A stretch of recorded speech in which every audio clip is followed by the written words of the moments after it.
ஆண்டவரை இயேசு கிறிஸ்துவின் நாமத்தினாலே உங்கள் யாவரை வாழ்த்துகிறேன். இந்த நாளிலே நாம் வேதத்திலிருந்து ஒரு பகுதியை வாசித்து நாம் அந்த வசனத்தை தியானிக்க போகிறோம். துதியினால் வரக்கூடிய ஒரு அசாதாரணமான ஒரு விடுதலை குறித்து இன்றைக்கு நாம் பார்க்க போகிறோம். அப்போஸ்தலர் 16ஆம் அதிகாரத்திலே இதை நாம் பார்க்கலாம். அப்போஸ்தலர் 16ஆம் அதிகாரத்திலே அப்போஸ்தலர் 16:25 வாசிப்போம். நடுராத்திரியிலே பவுலும் சீலாவும் ஜெபம் பண்ணி தேவனை துதித்து பாடினார்கள். காவல் வைக்கப்பட்டவர்கள் அதை கேட்டுக்கொண்டு இருந்தார்கள்.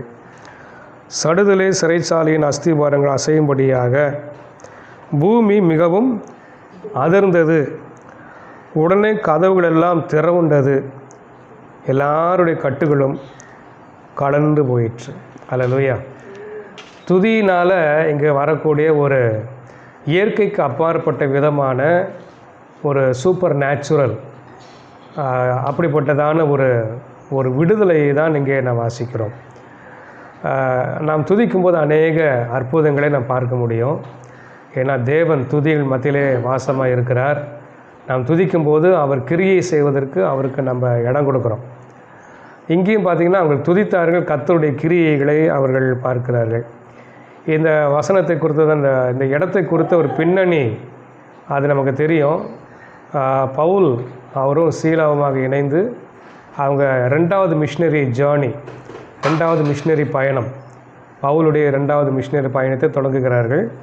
தொடங்கி போகும்போது சில இடங்களில் சபைகளை ஸ்திரப்படுத்துகிறார்கள். அப்புறம் கடைசியாக அவங்க ஒரு இடத்துல சுவிசேஷம் அறிவிக்கணும், சபைகள் ஸ்தாபிக்கணும் என்று சொல்லி அவங்க பிரயாசப்படுறாங்க. ஆசியாவுக்கு வரணும்னு விரும்புகிறாங்க. வசனம் 6 வாசிக்கும்போது ஆசியாவிலே என்று வாசிக்கும்போது அங்கே 6ஆம் வசனத்தில் ஆசியாவில் வசனத்தை சொல்லாதபடிக்கு பரிசுத்த ஆவியினர் தடை பண்ணப்பட்டு அப்படின்ருக்கு. அடுத்தது 7ஆம் வசனத்தில் மீசியா தேசம் மட்டும் பித்திய நாட்டுக்கு போக பிரயத்தனம் பண்ணினார்கள். ஆவியானவர் அவளை போக ஒட்டாது இருந்தார். அப்புறம் அங்கேருந்து புறப்பட்டு மீசியா பக்கமாய் போய் துரோவாவுக்கு வந்தாங்கன்றிருக்கு. அப்போ துரோவாவில் தங்கி இருக்கும்போது ராத்திரியில் பவுலுக்கு ஒரு தரிசனம் சொப்பனம் வருகிறது. அதில் மக்கதோனிய தேசத்தில் இருந்த ஒரு மனிதர் அவர் சொல்கிறாரு, எங்களுக்கு உதவி செய்யும் என்று சொல்லி கேட்கிறதாக ஒரு கனவு காண்கிறார், ஒரு தரிசனம். அதை வைத்து அவருக்கு ஒரே ஒரு காரியம் புரிகிறது. என்னன்னு சொன்னால், ஆண்டவர் நம்மளை சுவிசேஷம் அறிவிக்கிறதுக்கு மக்கதோனியாவுக்கு அனுப்புகிறார் என்கிறத அவர் இங்கே அறிந்து கொள்கிறார். ஆவியிலே அதை புரிந்து கொள்கிறார். தேவனோட நடத்துதலை புரிந்து கொள்ள என்ன செய்கிறாங்கன்னா, நேராக அவங்க 10ஆம் வசனத்தை வாசிக்கும்போது அங்கே உடனே மக்கதோனியாவுக்கு புறப்பட்டு போக பிரயத்தனம் பண்ணினார்கள் என்று சொல்லி கடைசியாக நீங்கள் அதை தொடர்ந்து வாசிக்கும்போது 12ஆம் வசனத்துக்கு வந்தோம்னா, அங்கே இருந்து மக்கதோனியா தேசத்து நாடுகள் ஒன்றுக்கு தலைமையானதும் ரோமர் குடியேறினதுமான பிலிப்பு பட்டணத்துக்கு அந்த பட்டணத்தில் சில நாள் தங்கியிருந்தோம் என்று சொல்லப்பட்டிருக்கிறது. அப்போ மக்கதோனியா தேசத்தில் அந்த ஐரோப்பிய கண்டத்தில், இப்போ இருக்க ஐரோப்பிய கண்டத்தில் மேசிடோனியா, அங்கே அவங்க என்ன செய்கிறாங்க, தங்குகிறார்கள். அது தலைமையான ஒரு இடம் என்று சொல்லப்படுகிறது. இதுக்கு பேர் பிலிப்பு பட்டணம் என்று சொல்லப்படுகிறது. இந்த பிலிப்பு பட்டணத்தில் ஸ்தாபிக்கப்பட்ட சபை அது பவுலுக்கு ரொம்ப ரொம்ப நேசித்த, கடைசி வரைக்கும் பவுலை தாங்கினதான ஒரு சபையில் அது ஒன்று. ரொம்ப பிரியமாக பவுல் பார்க்குற சபையில் இந்த பிலிப்பு சபை அவருக்கு ரொம்ப ரொம்ப பிரியமான ஒரு சர்ச். ஸோ அங்கே தான் ஊழியத்தை ஆரம்பிக்கிறார்.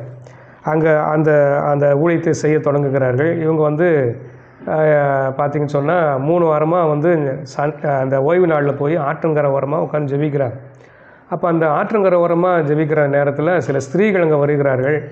அவர்களுக்கு வசனத்தை போதிக்கும் போது ஆண்டவர் லீதியா என்ற ஒரு ஸ்திரீயினுடைய இருதயத்தை கர்த்தர் திறக்கிறார். அவர் மிகப்பெரிய ஒரு பணக்காரி. ஏன்னா she was a business woman.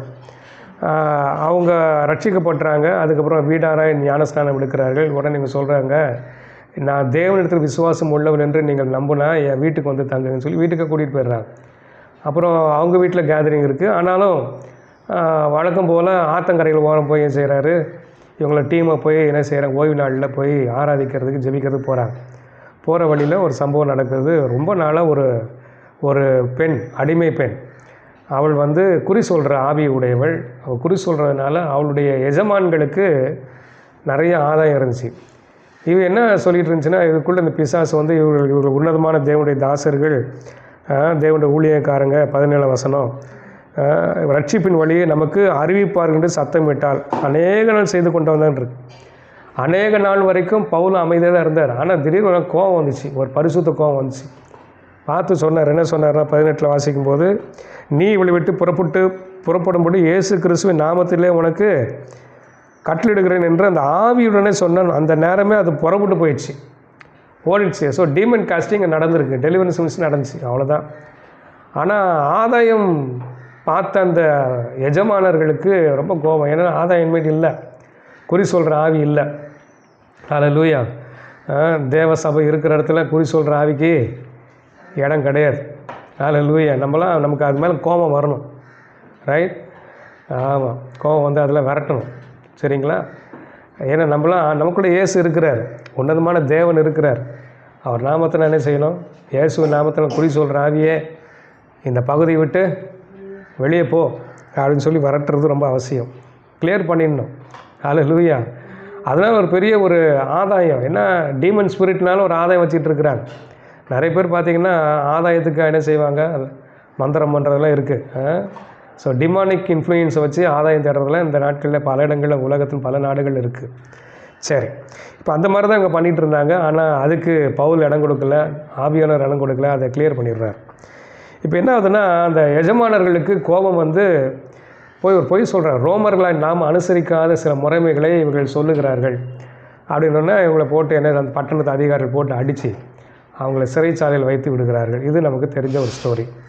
இப்போ இங்கே பார்த்திங்கன்னு சொன்னால் ஏன் அடிக்கிறாங்கன்னா அதுக்கு ஒரு இது இருக்குது. என்னென்னா, ரோமர்கள் அவங்க இருக்கிற இடத்துல, அவங்க ஆழ்வகை செய்கிற இடத்துல அந்த ரோமாபுரிக்கு, அந்த ரோமன் கவர்மெண்ட்டுக்கு ஒத்து வராத ஏதாவது கொள்கைகளோ ஏதாவது ப்ராக்டிஸஸோ யாராவது பண்ணாங்கன்னா அங்கே இருக்கிற அதிகாரிகள் வந்து அவங்கள போட்டு நைய புடச்சி அடித்து அவங்கள ஒரு பயமுறுத்தி விட்டுருவாங்க. அதுக்கப்புறம் ப்ராக்டிஸ் பண்ண மாட்டாங்க. இது வந்து அவங்களுடைய வழக்கம்.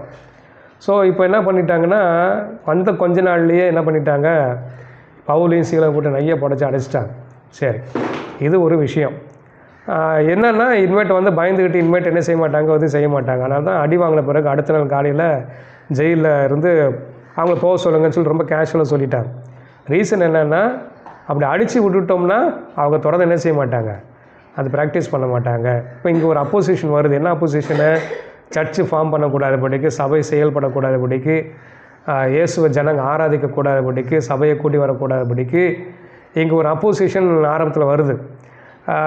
ஆனால் அதை குறித்து பவுலோ சீலாவோ என்ன செய்யலை, கலக்கம் அடையலை, ஜெயிலில் தான் இருக்கிறாங்க. இப்போ தான் நம்ம ஒரு பெரிய சம்பவமே இங்கே நடக்குது. என்ன, இப்போ ஜெபம் பண்ணினார்கள் நடுராத்திரியில் என்று பார்க்குறோம். பவுலும் சீலாவும் ஜெபம் பண்ணாங்கன்னு 25 வாசிக்கிறோம். வாசிக்கிறோம். அப்போ ஜெபம் பண்ணாங்க. ஜெபம் பண்ணிவிட்டு அப்புறம் என்ன செய்கிறாங்க, துதிக்கிறாங்க. ரெண்டுமே பண்ணுறாங்க. ஒரு பக்கம் ப்ரேயர் இருக்குது. ஒருவேளை அந்த பட்டணத்துக்கு ஜெபிச்சிருக்கலாம், அடித்தவங்களுக்காக ஜெபிச்சிருக்கலாம், அவங்க மேலே இவங்களுக்கெல்லாம் கசப்பு இராதபடிக்கு ஜெபம் பண்ணியிருக்கலாம். ஆனால் ஜெபிச்சிருக்கிறாங்க, அந்த சபைக்காக ஜெபிச்சிருக்கலாம். யாரும் கலங்கக்கூடாது, தொடர்ந்து நடக்கணும். ஏன்னா பவுலுக்கு வந்து ரோமாபுரியினுடைய சட்டத்திட்டங்கள்லாம் தெரியும். ஏன் அடிக்கிறாங்களோ அவருக்கு தெரியும். ஏன்னா அப்படி செஞ்சாங்கன்னா அதுக்கப்புறம் அது யாரும் ப்ராக்டிஸ் பண்ண மாட்டாங்கன்ற அந்த காரியங்கள்லாம், இவர் ரோமர், யார், பவுல், அதனால் அவருக்கு நல்லா தெரிஞ்சிருக்கும். ஸோ அதனால் சபைக்காக ஜெபிச்சிருந்துருப்பாங்க. ஜெபம் பண்ணிவிட்டு என்ன பண்ணுறாங்கன்னா, அதுக்கப்புறம் என்ன பண்ணுறது, நல்லா துதிக்கிறாங்க. வேதம் சொல்லுகிறது, அந்த துதிக்கிற சத்தத்தை கைதியாக இருக்கிற எல்லாருமே கேட்டுக்கொண்டு இருந்தாங்க. சிறைச்சாலையில் அத்தனை பேரும் கேட்டுக்கொண்டு இருந்தார்கள். பாடி என்ன பண்ணுறாங்க அப்படின்னா, தேவனை துதித்து பாடினா அவ்வளோ தூரம் அப்போ சத்தமாக பாடியிருக்கிறாங்க, யாரும் அமைதியாக பாடலை. இதுக்கு பேர் தான் வந்து 2 விஷயம் இதில் இருக்குது. ஒன்று, துதிக்க முடியாத ஒரு சமயம் வரும்போதும் கர்த்தரை துதிக்கணும். அதுக்கு பேர் வந்து சாக்ரிஃபைஸ் ஆஃப் ப்ரைசஸ் அப்படின்னு சொல்லி சொல்கிறாங்க. அதாவது அதுக்கு பேர் என்னது, துதி பலி, ஸ்தோத்திர பலி. வேதம் சொல்லுகிறது 50ஆம் சங்கீதம் கடைசி வசனம், ஸ்தோத்திர பலியிடுகிறவன் தேவனை மகிமைப்படுத்துகிறான். ஸ்தோத்திர பலியிடுகிறவன் தேவனை மகிமைப்படுத்துகிறான். அதாவது ஸ்தோத்திரம் பண்ண முடியாத சூழ்நிலை தான், பட் இருந்தாலும் என்ன செய்கிறாங்க, கர்த்தரை துதிக்கிறாங்க. கஷ்டமான சூழ்நிலை, கர்த்தரை துதிக்க முடியல, but still we are praising God. அதான் ஸ்தோத்திர பலி. வேதம் சொல்லுது தேவனை மகிமைப்படுத்துகிறது. யோபு பார்த்தீங்கன்னு சொன்னீங்கன்னா, யோபு என்ன செய்கிறார் அப்படின்னா, அவர் எல்லாத்தையும் இழக்கிறார். ஆனால் வேதம் சொல்லுகிறது எல்லாவற்றிலேயும் யோபு என்ன செஞ்சார்னா, கர்த்தர் கொடுத்தார், கர்த்தர் எடுத்தார், கர்த்தருடைய நாமத்துக்கு ஸ்தோத்திரம், வேதம் சொல்லுகிறது. ஆனால் யோபு இதெல்லாம் விட்டு தேவனை பற்றி குறையும் சொல்லலை, பாவமும் செய்யலை. அப்போ பாவம்னா என்ன இந்த இடத்துல அப்படின்னா, யோபு விஷயத்தை பொறுத்த வரைக்கும் குறை சொல்கிறது, ஆண்டவர் தூஷிக்கிறது, அதான் ஒரு சேலஞ்ச். ஆனால் தூஷிக்கலை. ஆனால் மாறாக என்ன செய்தார், ஆண்டவரை நன்றாக துதிக்க ஆரம்பித்து விட்டார். அதனால் தேவனுக்கு விரோதம் பாவம் செய்யலை. மனைவியே வந்து சொல்லுது, தேவனை தூஷித்து ஜீவனை விடு. ஆனால் அவன் சொல்கிறார், தேவனோட கருத்தை நன்மை வாங்கினோம் தீமை வாங்காது இருக்கலாமா அப்படின்னு சொல்லி பைத்தியக்காரமே பேசுகிறேன்னு சொல்லிட்டு தொடர்ந்து என்ன சார் துதியில் தான் இருக்கிறார். சரி, அப்போ தேவனுக்கு பாவம் செய்யாதபடிக்கு ஒரு ஸ்தோத்திர பலி அங்கே வருதை பார்க்குறோம். சரி, அடுத்து நீங்கள் கவனித்து பார்த்தீங்கன்னா பேதுருவில் கூட நீங்கள் வாசிக்கலாம், ஆண்டவர் ஸ்தோத்திர பலியில் அவர் என்ன செய்கிறாரோ அவர் பிரியமாக இருக்கிறார். ஸ்தோத்திர பலியில் அப்பேற்பட்ட பலிகளில் அவர் பிரியமாக இருக்கிறார். அதனால் நம்ம இந்த ஸ்தோத்திர பலிகளை என்ன செய்யணும், நம்ம நிறையா செய்வதை பார்க்கணும். ஸோ ஃபஸ்ட்டு வந்து சாக்ரிஃபைஸ் ஆஃப் ப்ரைஸ் முடியல அப்படின்னா கூட என்ன செய்கிறது, ஸ்தோத்திரம். அதாவது பெயின்ஃபுல் தான், but still you must praise God. அது என்ன செய்யும் அப்படின்னா, தேவனுக்கு விரோதம் பாவம் செய்வதை தடுக்கும், தேவன் பேரில் கோபம் வருவதை தடுக்கும். இன்றைக்கி நிறைய பேருக்கு வந்து என்னென்னா, மனுஷர் பக்கத்தில் ஒரு கோபம் இருக்குது, நான் என்ன பாவம் செஞ்சேன், எனக்கே அது நடக்குது அப்படின்னு கேட்குறவங்களும் இருக்கிறாங்க. அதே சமயத்தில் எனக்கு துரோகம் பண்ணிட்டாங்கன்னு சொல்லி மன்னிக்காதவங்களும் இருக்கிறாங்க, ரைட். ஆனால் என்ன ஆகுதுன்னா, அதுக்கப்புறம் பார்த்தீங்கன்னா ஒன்று கசப்புக்குள்ளே போகிறாங்க, இல்லாட்டி பழி வாங்குறதுக்குள்ளே போகிறாங்க. வேதம் சொல்லி பழி வாங்குறது எனக்கே ஆண்டவர் சொல்லிட்டார். அப்போ கசப்பு இருக்கலாமா, கசப்பும் இருக்கக்கூடாது. ஆனால் வேதம் சொல்ல மன்னிக்கணும்னு சொல்லியிருக்கு. வி மஸ்ட் ஃபர்கிவ் தம். அப்போ தான் நம்ம ஆசீர்வதிக்கப்பட முடியும். ஏன்னு சொன்னால் மன்னிக்கிறது தேவனுடைய சுபாவம், மன்னிக்கிறது தேவனுடைய குணாதிசயம்.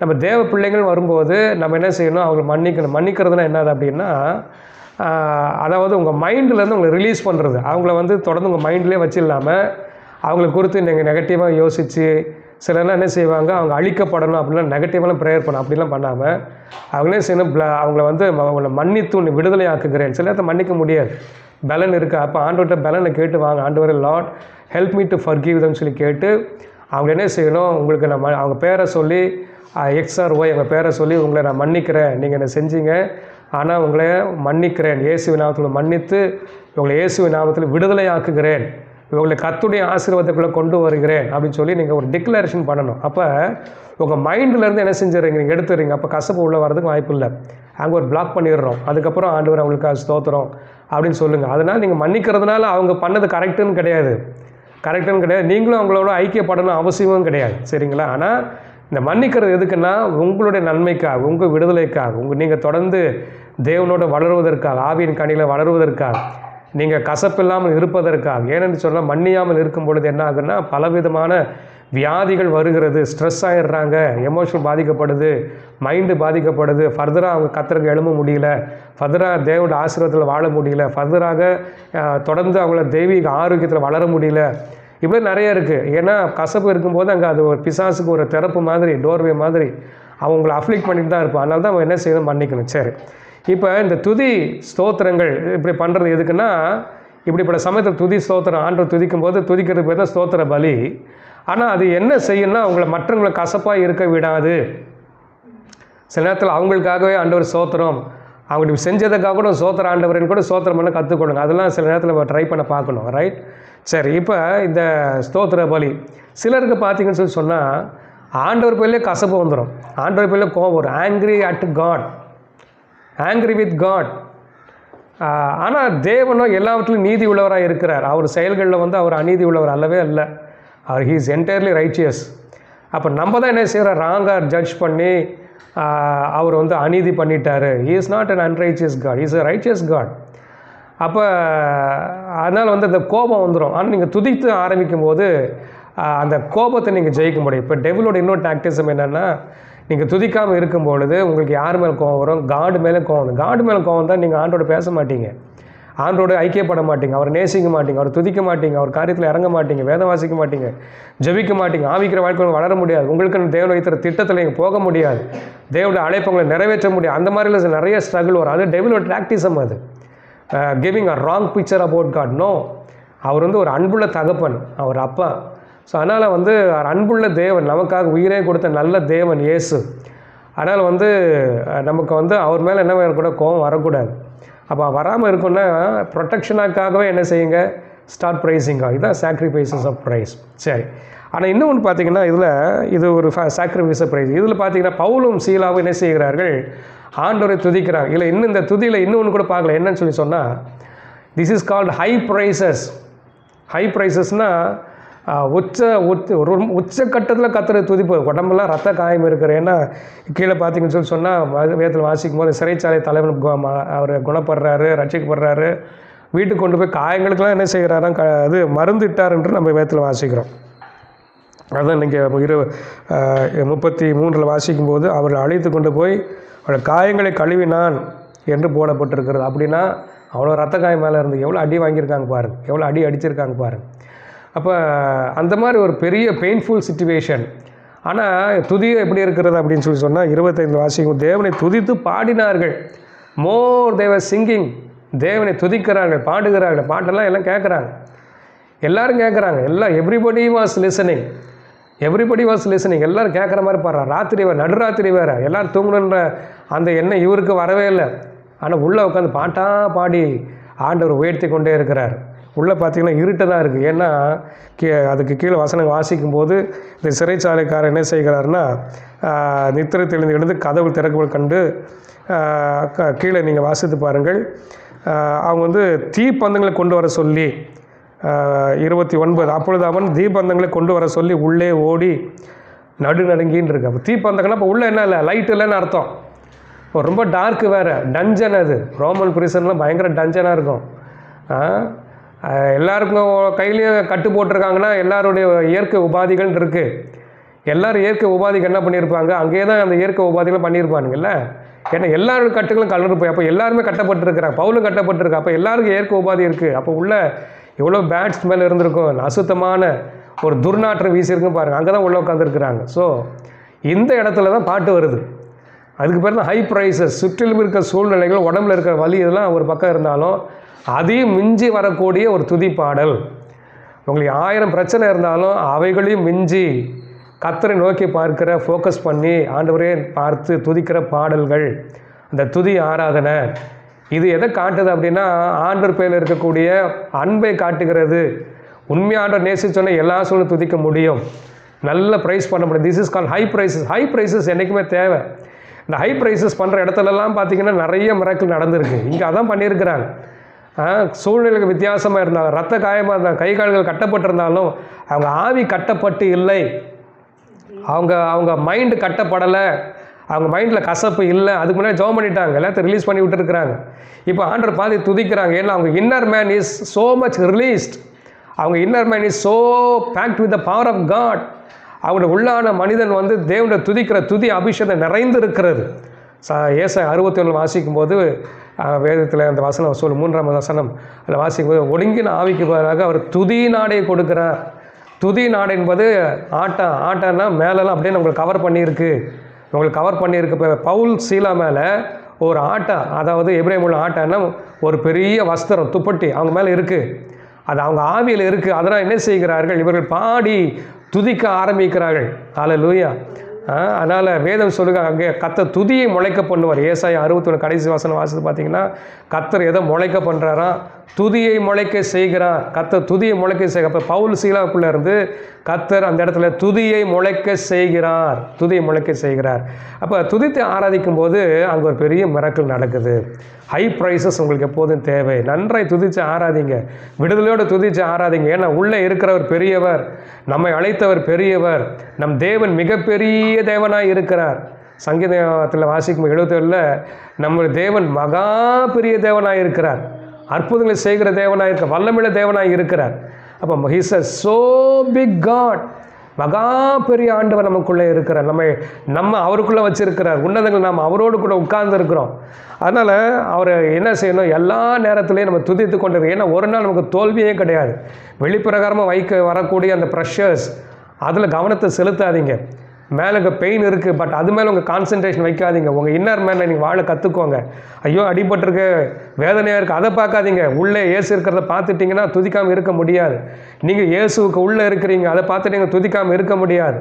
உங்கள் உள்ளான மனுஷன் இயேசுவோட உன்னதத்தில் உட்கார்ந்து இருக்கிற நீங்கள் பார்க்க ஆரம்பிச்சுட்டு உங்களை துதிக்காமல் இருக்கவே முடியாது. நீங்கள் உங்களுக்குள்ளே இயேசு கிறிஸ்து ஜெயம் இருக்கிறத பார்த்தீங்கன்னா உங்களை துதிக்காமல் இருக்கவே முடியாது. ஆனால் நல்ல விடுதலையோடு கர்த்தரை துதிங்க. இப்போ உங்களுக்கு என்ன சூழ்நிலை இருந்தாலும் அதை நீங்கள் யோசிக்க வேண்டாம், கர்த்தரை ஃபோக்கஸ் பண்ணுங்கள். நமக்குள்ளே ஜெய கிறிஸ்து இருக்கிறார், உயிர்த்தெழுந்த ஆண்டவர் இருக்கிறார், உயிரோடு எழுந்த மகிமையின் தேவன் உங்களுக்குள்ளே வாசமாக இருக்கிறார். தைரியத்தோடு துதிங்க.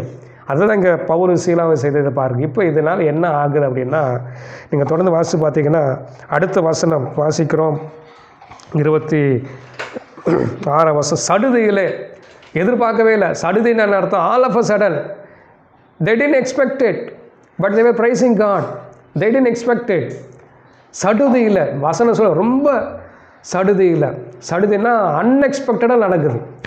So super natural. ஏன் சூப்பர் நேச்சுரல் இது அப்படி சொல்கிறேன்? It is happening unexpectedly. எதிர்பார்க்கவே இல்லை, திடீரென்று நடக்கிறது. ஏங்க துதிக்கிறாங்க, அந்த துதியில் கர்த்தர் வாசமாக இருக்கிறார். அந்த துதியில் கர்த்தர் வாசமாக இருக்கிறாருன்னா அவர் கிரியை செய்கிறார்னு அர்த்தம். அவர் தம் கரத்தை நீட்டி இருக்கிறார்னு அர்த்தம். அவர் எழுந்தருளி இருக்கிறார்னு அர்த்தம். இப்போ பவுல் சீலா மட்டும் இல்லை, அங்கே துதிக்கிறத தேவ தூதர்கள் உள்ளே இருந்திருக்கிறாங்க. அங்கே ஆண்டவர் இயேசு கிறிஸ்து உள்ளே இருந்திருக்கிறாங்க. தேவ பிரசன்னம் சூழ்ந்திருக்கிறது. அங்கே தேவ பிரசன்னம் ஆளுகை செய்கிறது. அதை தான் அங்கே துதிக்கிறேன். துதிக்கும்போது அவ்வளோ பெரிய அங்கே ஒரு ஹை ப்ரைஸஸ் வரும்போது திடீரென்று ஆல் ஆஃப் அ சடன், யாருமே எதிர்பார்க்கல, கர்த்தர் ஒரு அற்புதத்தை செய்கிறேன்னு அது அங்கே வேதத்தில் வாசிக்கிறோம். சிறைச்சாலையின் அஸ்திபாரங்கள் அசையும்படியாக பூமி அதிர்ந்ததுன்னு மிகவும் அதிர்ந்தது. பூமி அதிர்ச்சின்னு ஒன்று இருக்குது, ஆனால் பூமி மிகவும் அதிர்ந்தது. பயங்கரமாக ஷேக் ஆகிருக்கு.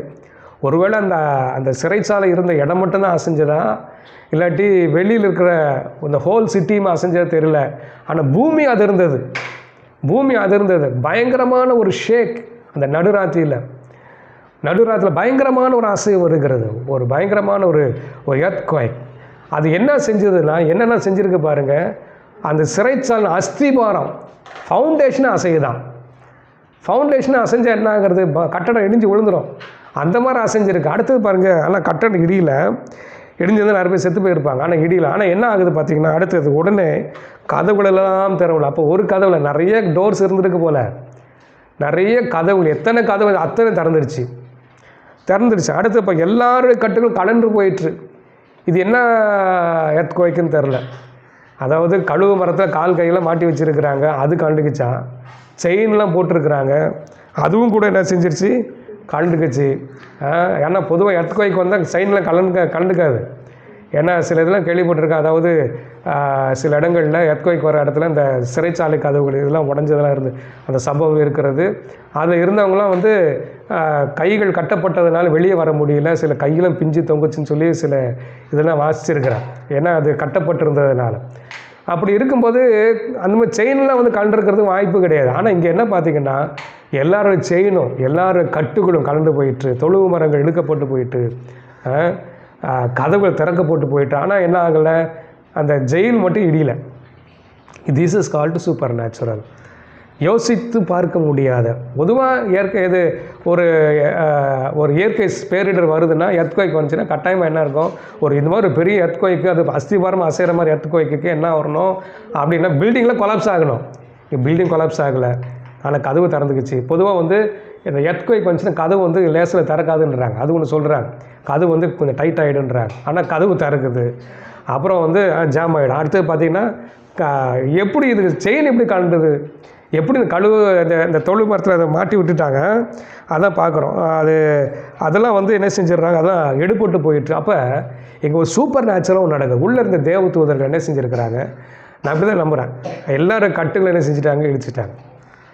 அங்கே இருந்த பவுல் மேலே இருந்த செயின்லாம் எடுத்துட்டாங்க. பவுல் கை காலில் மாட்டியிருந்த அந்த மரத்தில் இருந்து என்ன செஞ்சுட்டாங்க, அதையும் ரிலீஸ் பண்ணி விட்டுட்டாங்க. ஸோ காட் பர்ஃபார்ம்ஸ் எ சூப்பர் நேச்சுரல் மிரக்கிள். ஒரு சூப்பர் நேச்சுரல் அன்எக்ஸ்பெக்டட் டெலிவரன்ஸ். இதோடு நிற்கல. அடுத்தது பாருங்கள், சிறைச்சாலைக்காக தற்கொலை பண்ண போகிறான். ஆனால் அங்கே தற்கொலை தடுக்கப்படுகிற பவுல் சொல்கிறாரு, உனக்கு ஒரு கடிதம் செய்ய அங்கே தான் இருக்கிறோம், யாரும் போகல. ஏன்னா எல்லாம் ஓடிட்டாங்கன்னா இவனை தூக்கு போட்டுருவாங்க, இவனை வெட்டி கொண்டுருவாங்க. அப்போ அவன் தற்கொலை தடுக்கப்படுது. அப்போ தற்கொலை அப்படி அங்கே வேலை செய்ய முடியல. அடுத்து இங்கே உள்ளே இருக்க கைதிகளில் யாருமே ஓடலை, உள்ளே தான் இருக்கிறாங்க. அப்போ அவங்களுக்குள்ள ஒரு மாற்றம் வந்துருக்கிறது. Some changes took place. உள்ளே இருக்க கைதி ஓட தான் பார்ப்பான், ஆனால் இவங்க என்ன செஞ்சால் யாருமே ஓடலை. அப்போ அந்த பாடலுக்கு உறவுகளை மாற்றிச்சோ தெரில. அப்போ உள்ளே ஒரு மாற்றம் வந்திருக்கிறது. உள்ளே ஒரு மாற்றம், கைதிகளுக்குள்ளே ஒரு மாற்றம். சிறைச்சாலைகளில் நல்ல துதி ஆராதனை இருந்துச்சுன்னா என்ன ஆகும், சிறைச்சாலை கைதிகளுக்குள்ளே நிச்சயமாக மாற்றம் வரும். ஹல்லேலூயா. சரி, அடுத்தது பாருங்கள். அந்த சிறைச்சாலை இந்த காரர் அவர் என்ன செய்கிறாருன்னா, போய் காலில் போய் விழுற, ஐயா ஆண்டவன் மாதிரி ரட்சிக்கப்படுறதுக்கு என்ன செய்யணும், உடனே கர்த்தராகிய இயேசு கிறிஸ்து விசுவாசி, அப்பொழுது நீயும் வீட்டாரும் அதுதான் செய்தியை சொல்கிறார். அப்புறம் அவங்க வீட்டுக்கு கொண்டு போகிறாரு, வசனம் பிரசங்கம் பண்ணுறாங்க, ஞானஸ்நானம் எடுக்கிறாங்க. அடுத்தது பார்த்திங்கன்னு சொன்னால் இவர் காயமெல்லாம் கட்டுறாங்க. இதெல்லாம் ஒன்று ஒன்று சீக்வன்ஸாக நடந்துகிட்டே வருது பாருங்கள். அடுத்தது பாருங்கள், அங்கே இருக்கிற பட்டணத்து அதிகாரிகள் இவங்களை புறப்பட்டு போக சொல்லி சேவர் அனுப்புகிறாங்க. உடனே பவுல் சொல்கிறாரு, ரோமராகிய நாங்கள் நியாயம் விசாரிக்க அடிச்சு விட்டீங்க, இப்போ ரகசியமாக அனுப்பி விட்றீங்களா, அவங்களே எங்களை விடுதலாக்கு அப்படின்னு சொல்கிறாங்க. சொன்ன உடனே எல்லோரும் பயந்துட்டாங்க. ஏன்னா ஒரு ரோம சிட்டிசனை விசாரிக்காமல் தண்டிக்கக்கூடாது. ஆனால் விசாரிக்காமலே என்ன செஞ்சுன்னா தண்டிச்சிட்டாங்க. இப்போ யாரெல்லாம் தண்டிச்சாலும் பட்டணத்து அதிகாரி அதெல்லாம் பயப்படுறாங்க. ஏன்னா ஒரு ரோமன் சிட்டிசனை விசாரிக்காமல் தண்டித்தா அவனை சிறைச்சேதம் பண்ணி விடுவார்கள். அதான் லா, ரோமன் லா. அதுதான் இப்போ அக்கார்டிங் டு லா இப்போ என்ன ஆகணும், பட்டணத்து அதிகாரிகள் சிறைச்சேதம் பண்ணப்பட வேண்டும். பயந்துட்டாங்க. அப்போ பாருங்களேன், பட்டணத்து அதிகாரிகள் அங்கே இருக்கிற அந்த எஜமான், அந்த அடிமை பெண் எஜமான்லாம் அவங்களுக்கு ஒரு பயம் இப்போ இருக்குது. என்ன பயம் அப்படின்னா என்ன தலையை வெட்டிடுவாங்க. ஒரு நேரத்தில் ப்ரீவியஸ் டே ரொம்ப ஏளனமாக பார்த்தவங்க இப்போ எப்படி பார்க்குறாங்கன்னா உயர்வாய் பார்க்கிறார்கள். பயம் வருகிறது. இப்போ இதுக்கப்புறம் அவங்கள என்ன செய்ய முடியாது, இந்த கிறிஸ்டியானிட்டி அந்த இடத்துல அவங்கள சப்ரஸ் பண்ணவே முடியாது. ஹல்லேலூயா. இப்போ அந்த சபை என்ன செய்யும், ரொம்ப வளர தான் போகுது. பிலிப்பியர் பட்டணத்தில் இருக்க சபை நல்லா வளர போகுது. இப்போ நல்ல ஒரு ஸ்டார்ட் மாதிரி ஆகிடுச்சு. இப்போ ஸ்டார்ட் அப் நல்லா வந்துடுச்சு. அப்படியே அவங்க ஒடுக்கிற மாதிரி வந்தாங்க, ஆனால் அது ஒடுக்கப்பட முடியல. ஆனால் அங்கே மாபெரும் வளர்ச்சி கர்த்தருங்க கட்டளையிடுகிறார். எனக்கு அன்பானவர்களே, நம்ம என்ன செய்யணும், ஆண்டவர் நல்ல விடுதலோடு துதிக்க ஆரம்பிச்சிடுங்க. அங்கே பாருங்கள், சிறைச்சாலையினுடைய விடுதலையின் அற்புதம் மட்டும் இல்லை, அதுக்கப்புறம் தொடர்ந்து ரட்சிப்பு வருகிறது, ஞானஸ்நானம் வருகிறது, எதிர்த்தவர்கள் பணிகிறார்கள். இப்படி பல விதமான அதுக்கப்புறம் ஜனங்களுக்குள்ள நிச்சயமாக உற்சாகம் வரும். அப்புறம் கடைசி வசனம் சொல்லுகிற 40ஆம் வசனம், இவங்க போய் என்ன செய்கிறாங்க, ஆறுதல் சொல்லிவிட்டு போய்விட்டார்கள். தைரியமாக இருக்குன்னு உற்சாகப்படுத்திட்டு போயிருக்கிறாங்க. சர்ச்சு வளரும்னு சொல்லி அவங்க என்கரேஜ் பண்ணி. ஏன்னா பவுலின் சேலை அடிக்கும்போது அவங்களாம் ரொம்ப வேதனைப்பட்டிருப்பாங்க. என்னடா செய்கிறது, ஆரம்பத்தில் இப்படி கரப்ட் பண்ணுறாங்களே, ரோமன் சொசைட்டி கவர்மெண்ட் பண்ணுதே, சர்ச்சு நடத்த முடியுமான்லாம் யோசித்து இருக்கலாம். ஆனால் ஆறுதல் சொன்னார்கள். அதுக்கப்புறம் சர்ச்சு ரொம்ப நல்லா வளர்ந்துருக்கு. எனக்கு அருமையானவர்களே, என்ன பிரச்சனை வந்தாலும் அதெல்லாம் நம்முடைய உயர்வுக்காக தான். நல்லா துதிக்க ஆரம்பிப்போம். துதிக்கிறதுனால ஆண்டவரை நம்ம முறுமுறுக்க மாட்டோம், ஜனங்களும் கசப்பு வராது, அவங்க மன்னிக்க ஆரம்பிச்சிருவோம். அடுத்தது நம்ம துதிக்கிறதுனால நாம் எதிர்பாராத அற்புதங்கள், நம்ம நினைத்து பார்க்க முடியாத அற்புத அடையாளங்களை கர்த்தர் துதியை கொண்டு அவர் செய்வார். ஆனால் துதியில் இவ்வளோ பெரிய ஒரு ஆசீர்வாதம் இருக்கிறது. தொடர்ந்து நம்ம கர்த்தரை துதிப்போம். இந்த தேசத்தில் பெரிய பெரிய அதிசயங்களை கர்த்தர் செய்ய ஆயத்தமாக இருக்குது. நம்முடைய துதி பரலோகத்தை செயல்பட வைக்கிறது. நம்முடைய துதி பரிசுத்த ஆவியின் கிரிகளை கட்டவிழ்க்கிறது. நம்முடைய துதி தேவத்துக்கு வேலை செய்ய வைக்கிறது. நம்முடைய துதி தேவ பிரசன்னத்தை கொண்டு வருகிறது. அந்த ஜெயிலுக்குள்ளே தேவ பிரசனம் இருந்துச்சு, ஆனால் தான் யாரும் வெளியே எழுந்து ஓடலை, யாருக்கும் தவறான புத்தி வரலை. ஹல்லேலூயா. தற்கொலையின் ஆவிகள் தடுக்கப்படுற ஜனங்கள் ஞானஸ்நானம் எடுத்ததை பார்க்குறோம். ஹல்லேலூயா. எதிர்க்கிற பணிகிறதை பார்க்குறோம். ஹல்லேலூயா. இன்றைக்கு எதிர்க்கிற பணிவார்கள். சபை துதிக்க ஆரம்பிக்கணும். ஹல்லேலூயா. நம்ம தேசத்தில் தற்கொலை நிறையா இருக்குது, அதை நிறுத்தப்பட ஆரம்பிக்கும். பிசாசின் கிரிகள் இருக்குது, அதை நிறுத்தப்பட ஆரம்பிக்கும். ஹல்லேலூயா. Glory to God. இந்த தேவ மனிதர்கள் அங்கே குறி சொல்கிற ஆவி கூட என்ன செய்யலை, இடம் வைக்கலை. ஆமென். நம்ம அதிகாரத்தை பயன்படுத்துவோம், நல்லா துதிப்போம். இப்போ இருக்கிற எந்த சூழ்நிலைன்னு அதை பற்றி கவலைப்பட வேண்டாம். கர்த்தர் எல்லாவற்றையும் மாற்றப் போகிறார். நம்ம கண்களை மூடி நாம் ஜெபிக்கலாம்.